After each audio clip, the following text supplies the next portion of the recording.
感谢天父上帝，让我们认识你，让我们生命能够与基督连结，有主的信仰，让我们有别于属世的人生观。求主让我们的信仰不单单只是为了了解而已，在这个高度物质发展的时代，各种思想充斥的时代，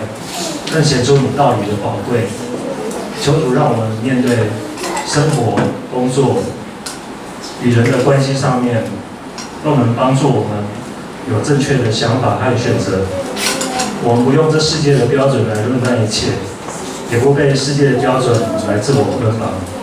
我们都能够享受当下所做的事情，让我们能够时时保持快乐的灵、健康的身体，来面对我们的工作、生活、课业的压力。求主在这上面都给我们加力，有好的果效。求主也保守我们教会弟兄姐妹在接下来的年终事工、各项活动上面都能够推展顺利，能够照顾好自己的身体，来进行这些事工。求主也保守我们在肢体健安或在治疗复健的弟兄姐妹，我们的亲人好友、同事都能够有好的医治，有好的果效，能够赶快回到我们的正常的作息上面。我们这样祷告都是奉主耶稣的名来求。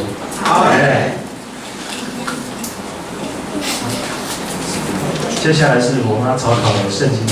那本周的圣经有2个章节，第一节是《使徒行传》第9章36节到43节。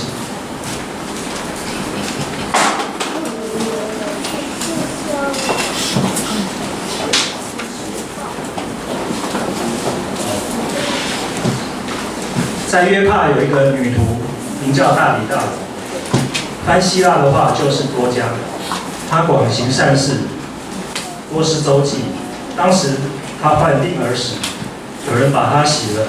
停在楼上。吕大原与约帕相近，门徒听见彼得在那里，就打发2人去见他，要求他说：“快到我们那里去，不要单言。”彼得就起身和他们去，到了，便有人领他上楼，寡妇都站在彼得旁边哭，拿多加与他们同在时所做的礼衣外衣给他看。彼得叫他们出去，就跪下祷告，转身对使徒说：“大比大，起来！”他就睁开眼睛，见了彼得，便坐起来。彼得伸手扶他起来，叫众圣徒和寡妇进去，把多加活活的交给他们。这事传遍了约帕，就有很多人信了主。此后，彼得在约帕一个削皮匠西门的家里住了多日。下一个章节是提多书3章8节。这话是可信的，我也愿你们把这些事切切实实地讲明，使那些以信上帝的人留心做正经事业，这都是美事，并且与人有益。阿门。上。好，那现在我们请小朋友到上楼的直学。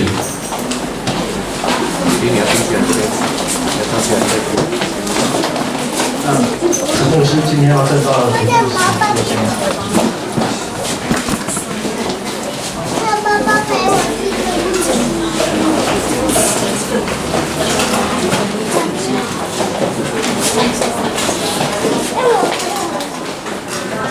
弟兄姐妹，大家平安。我们原本在查考的约翰福音的进度，那因为下个礼拜就是我们教会在这边成立3周年，所以在今天多加这个题目其实就是我们教会的名字。然后当中有很多的人并不是一开始这间教会刚成立的时候就与我们一起在这边，但是就是看到大家在这个当中的认同，大家在这当中的付出所以在满3周年的时候，我们再一次透过本周和下一周来思考这间教会存在的一个目的和意义。今天的经文就是当时在这间教会开拓的时候所领受的一个意象。好，所以这个多加在圣经里面就是多加教会。还有人说，牧师，你的意思是说多加一间教会，是不是啊？这个是我们用我们的意思也可以，就是在地上我们要像门徒一样，我们要将这个福音带出去。所以等一下后面也会看到，其实在结论的时候，我们会看到一件事，就是当时我们所领受的16个字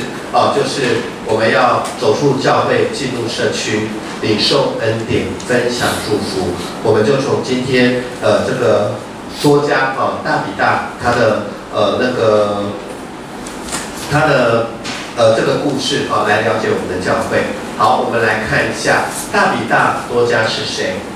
虽然按照圣经的记载，他并没有在其他很多地方记载他不像说有些使徒，他可以说保罗在哪里在什么地方，彼得在什么地方。那大比大和多加，大比大其实它就是亚兰文就是之前用的希伯来文一样，他们的文字，它的音就是大比大。那多加多加斯就是希腊文，所以大比大和多加，他们原来的一个意思就是领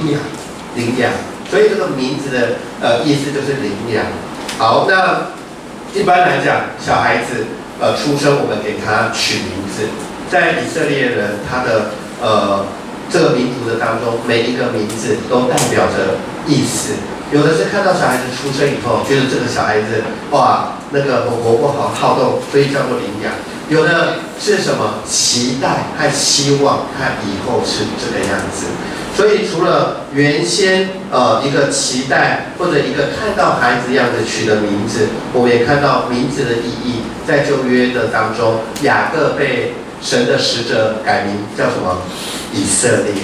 改名是以色列。好，所以上帝就跟他的百姓是同在的。所以这个大比大多加，我们从有限的线索来看到他的名字是领养。那领养的意思就是他应该是一个很勤奋，他是一个很冲节就是一个做事思考都台语说叫溜亮溜亮在国语那就是敏捷，然后事情可以做得很好的人。好，那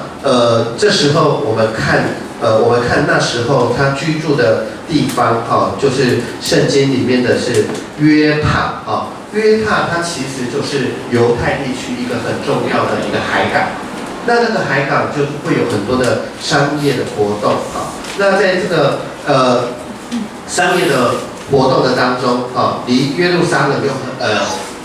对当时来讲算有点距离，但是也不很远，60公里60公里左右。所以就是今日我们知道的地方就叫做海法就是特拉维夫的郊区，就是今天所指的这个地方那我们先回到上一页先回到上一页。好，所以我们就看到这时候这样的这一个大比大多加，我们有限线索就是知道说他住在这一个地方住在这一个地方。好，然后是女生，然后她信了耶稣，所以她说是女的门徒所以称她为女徒称她为女徒。好，我们看下一个那我们来看到，这是我们有限的背景。那根据圣经里面的记载根据圣经里面多加的记载，他第一个他广行善事。那圣经里面他做了什么善事呢？他做了什么善事？如果在我们圣经里面对于女生行善的记载，在提摩太前书2章10节我把这个经文稍微念一下提摩太书2章10节这么说：只要有善行，这才与自称是敬上帝的女人相宜。好，那前面他说了这个女人第9节提摩太前书2章9节说，又愿女人廉耻自守，以正派衣裳为装饰，不以编法、黄金、珍珠和贵价的衣裳为装饰，只要有善行，这才与自称是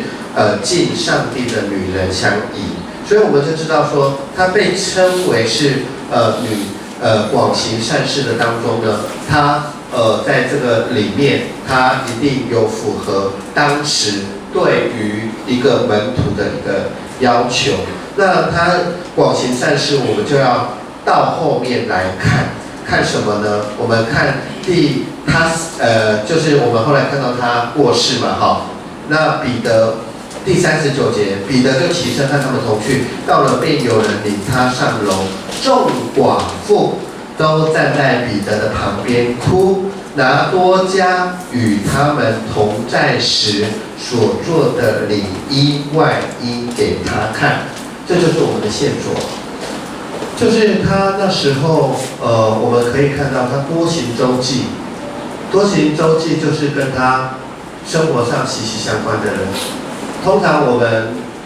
得到别人的帮助，我们都会感念在心。所以我们看到多加他患病死亡的时候，谁在那边痛苦？寡妇们。寡妇们他们做了一件什么事情？拿多加与他们同在的时候做的里衣跟外衣。所以他们平常做的工作是什么？裁缝，就是在做裁缝。好，那在做裁缝的话，多行善事周济，所以在这个里面的你要行善事要多施周济，那代表什么？你怎么样？你是有的，你是有的，你才能够给。所以那时候我们就看到了多加他广行善事，他让这些寡妇们，这些的在当时社会地位很低的人，没有办法谋生的人，在这个一个商业的环境的当中，能够透过裁缝或其他的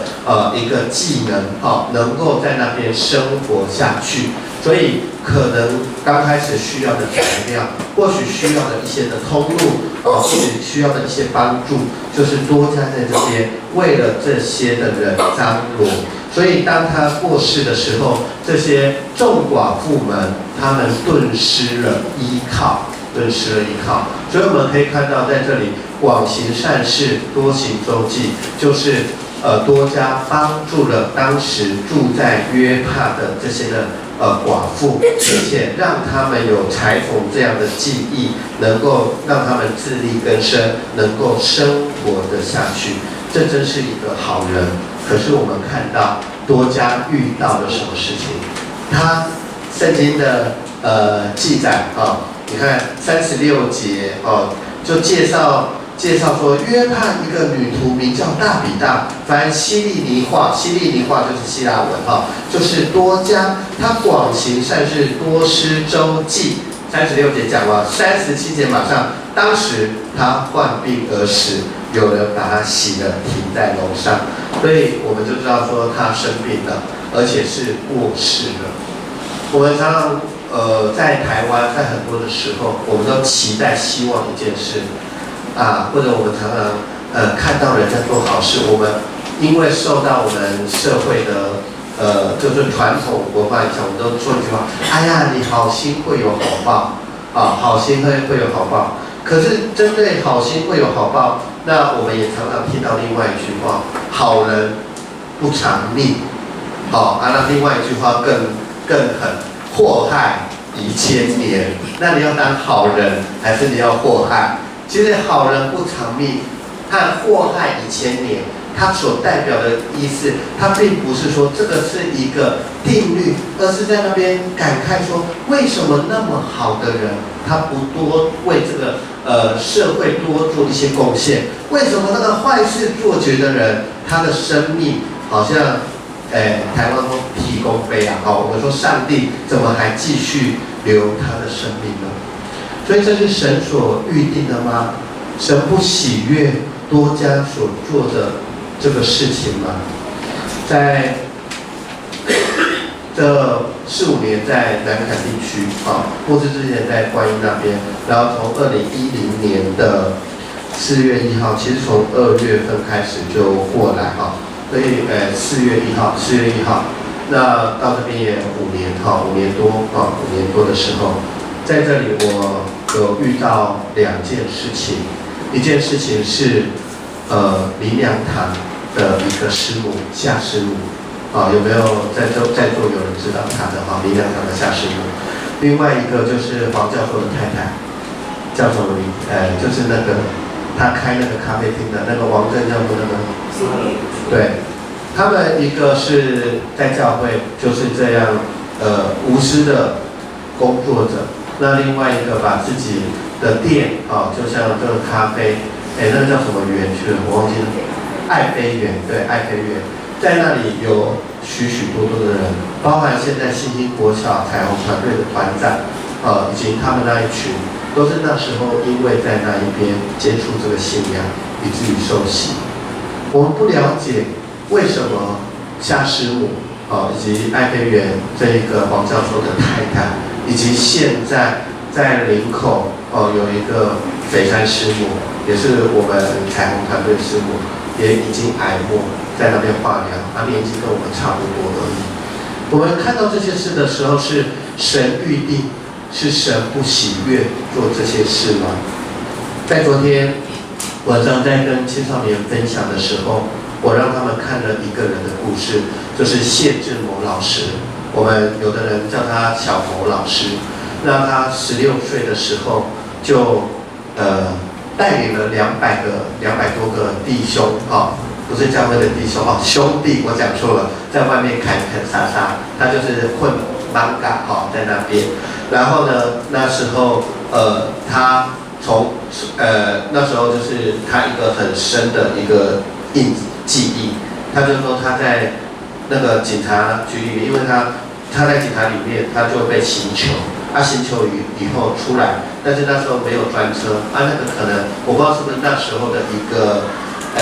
氛围是这样。他说他一个16岁的年轻人就被戴着手铐，然后从中立警察局出来，就在那边等公车，警察压着他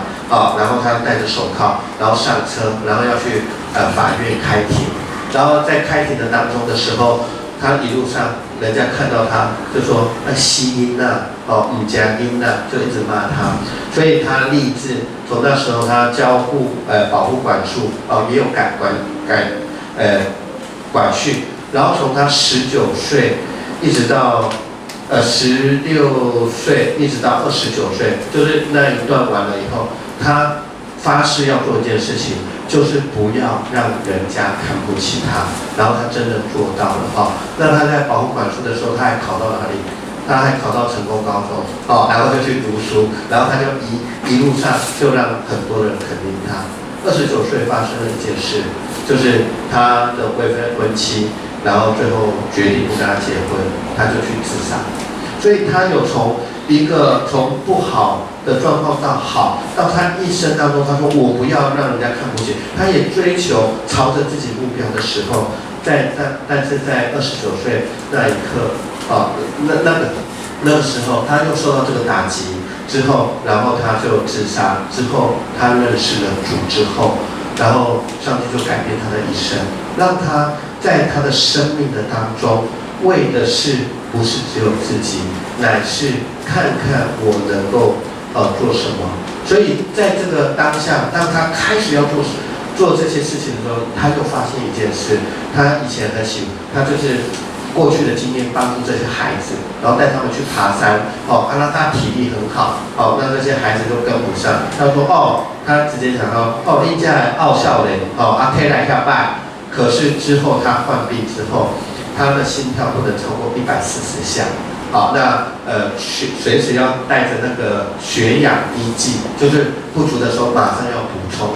那我们一般人的血浓度那个指数大概都有80几、90几正常，他大概只有40多但是他的生命他一样，他说最高纪录在他那时候4000多公尺的高山，就有人爬去那边，因为越来越稀薄所以就是没有办法往上爬。有一次他还带队然后他就也不能背重的东西叫人家背。他说慢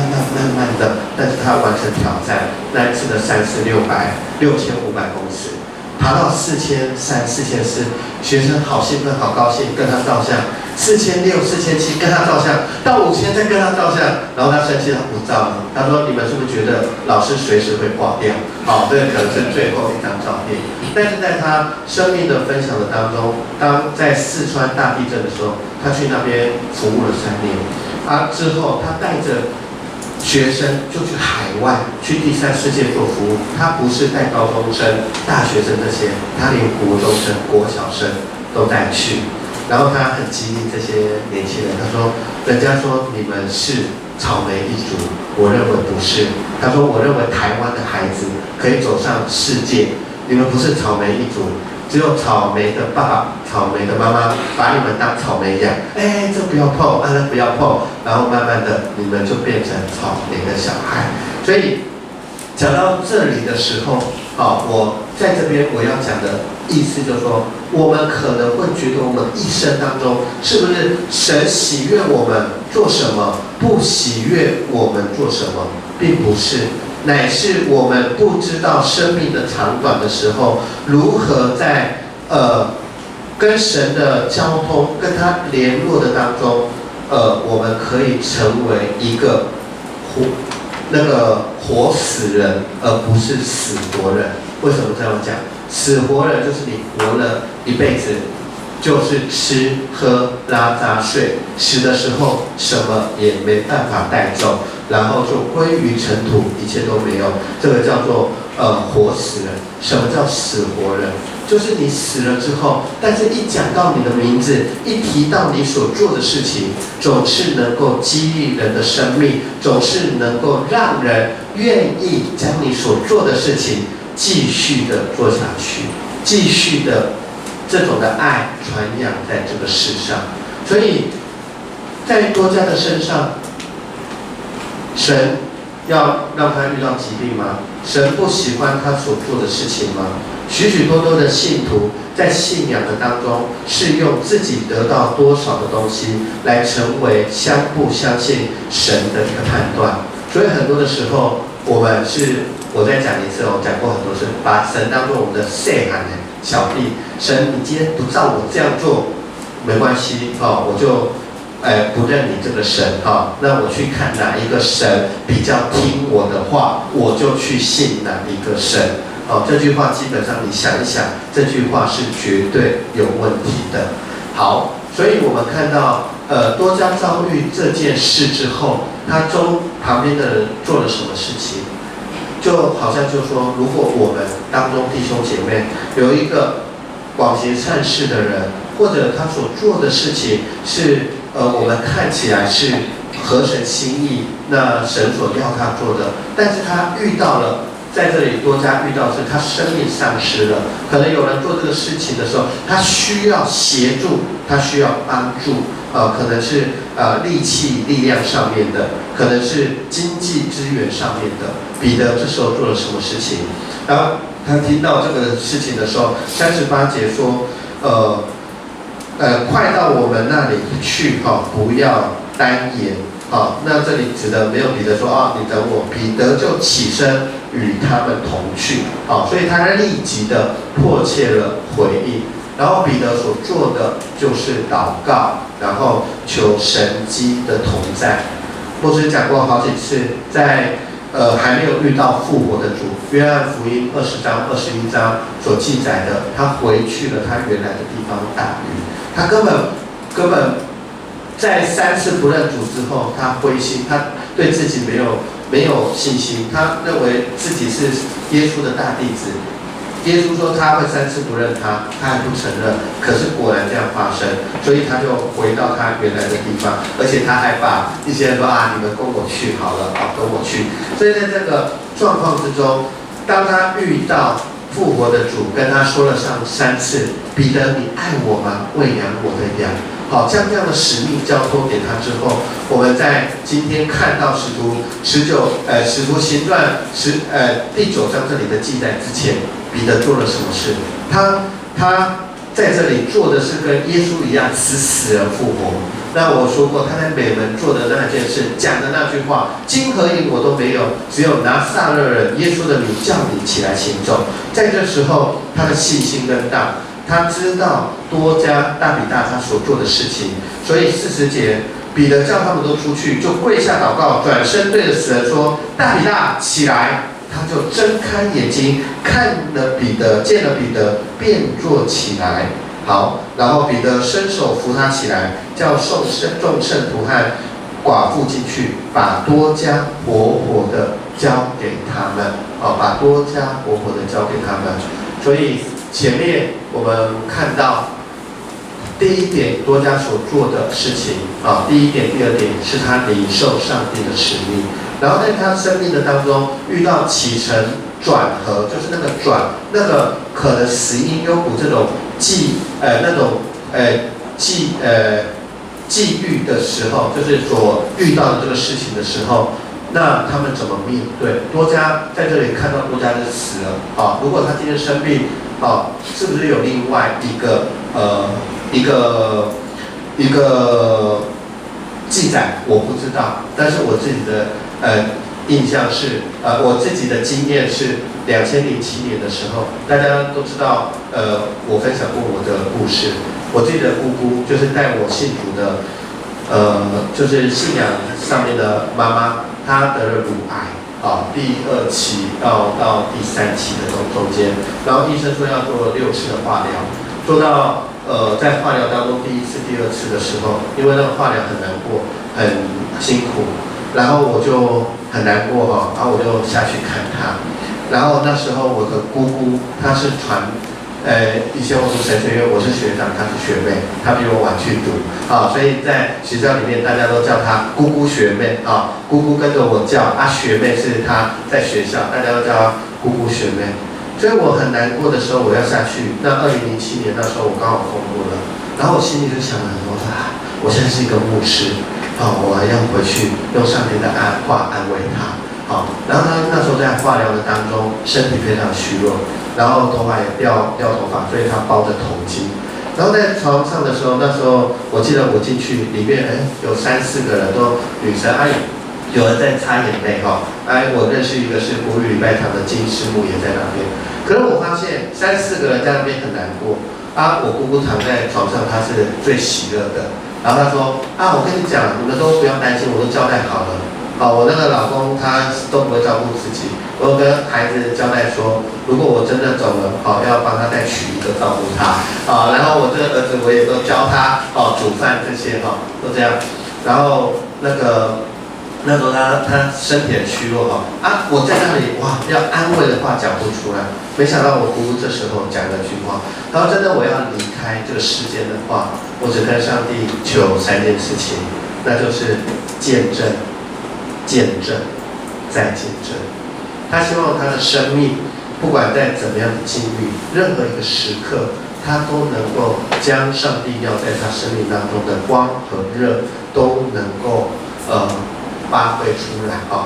来。所以我们看到在这个当中，依着彼得的信心和众人跟上帝的祈求，上帝行了神迹，让我们今天看到在圣经里面关于多加那么美的记载。好，我们来看下一个。现在下一个不是这个这个没有。看下一张有吗？好 ，OK。我们的多加教会当时在成立的时候，用多加这6个字，除了刚刚我们最后会讲的那16个字之外，其实我们这6个字，我们都希望在我们当中，大家能够成为门徒成为门徒，然后我们彼此之间在这边来顺服从神而来的这一个教导，那彼此的对待是真诚。那在教会里面，心思意念是合一，然后我们领受从神而来的恩典，并且把祝福分享出去。好，那我们看到这个图的里面，其实还有除了字以外，我们有看到图图我们先看里面有五饼和鳄鱼，因为我们知道我们到3楼的时候，我们也看到最后一间有5个圆圈，我们的那个建筑物那个墙壁有5个圆圈，然后在前面2间小教室有画着2条鱼，在那个地方，所以5饼2鱼，这个就是我们所领受的恩。1个月我们能够拿出来的奉献，可能不到2万块或2万块上下，但我们1个月租金还有牧师的谢礼，还有一些的行政费用，我们都超过10几万。但是神在这个当中就有预备所以在这个里面就像刚刚牧师所祷告的，不是我们有什么才能，或我们有什么恩赐。若在这个当中，神的恩典拿掉的时候，其实什么东西都没有。那我们看到外面有5个人1、2、3、4、5、6，6个人6个人的当中，其实应该是说5个人那一般的紫色我们是代表着是耶稣基督所以我们就是不同的种族、不同的人在我们的当中，然后有耶稣基督在我们的里面，在我们的里面，所以我们教会接纳任何不同族群的人在我们其中好，那还有意涵，我们看下面。好，我们看到在这里所说的不同颜色的人围成一圈，不分彼此合一，平等对待。中间的5饼2鱼也除了刚刚讲的恩典，也愿意献上自己的5饼2鱼能够将这5饼2鱼给神使用成为恩典。那多加就是我们看到，既然这些是神所预备的，那我们就是广行善事，多行周济，就如同里面的这个多加，他所看到的就是里面永远的最弱势者在一起那当然我们希望到处都能够多加一间教会。好，下一张。所以6种颜色我们也看到我们有一个，如果你有去跟人家布道过有黄、黑、红、白、绿，这个就是5色布道法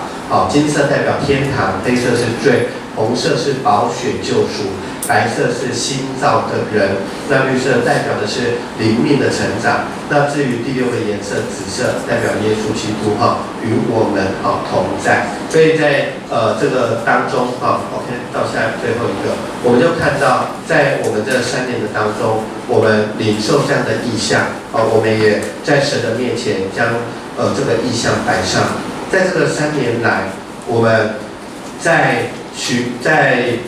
多人的支持下面，我们是一间撒种的教会。在我们每周现在可以接触到国小的学生，然后跟他透过生命教育的方式跟他来传福音的超过1300人因为我们在光明国小生命教育开了45班，现在目前有扣除教会的孩子有14个弱势家庭的孩子，分别是有的已经毕业了有的我们从教会11月开始，12月我们就开始做课后陪读，到现在也3年，所以有一些的孩子在这里已经待了快要3年，也看到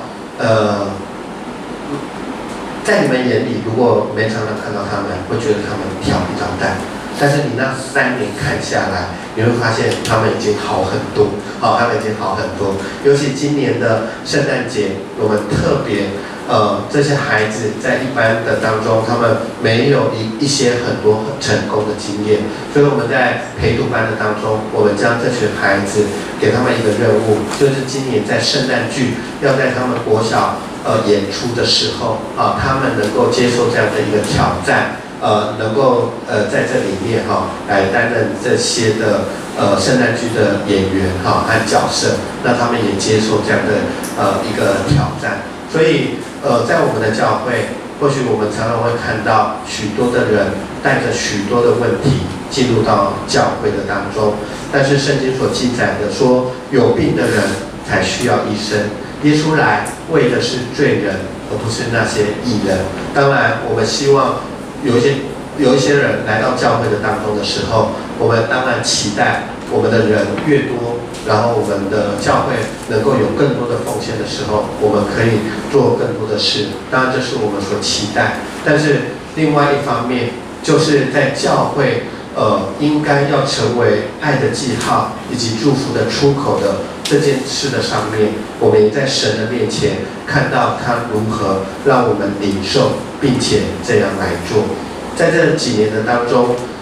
弟兄姐妹，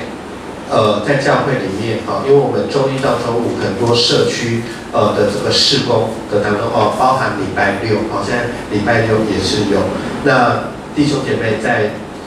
周日圣工的服事上面能够在教会里面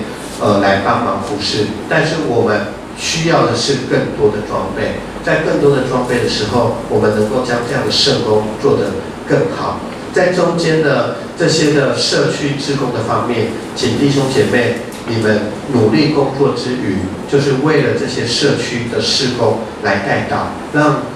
这间教会存在在这边，能够真正成为这里的帮助和需要。在几个月前在2个月前跟屋主续约的时候，我们知道这个屋主他并不是教会里面的人，那之前要续约，要开始要成为教会的时候，其实他也蛮有意见，所以我也写企划书给他，看我们要做什么，然后去了解他的背景。第一个，他这附近以前都是他们的皇家可是他是姓吕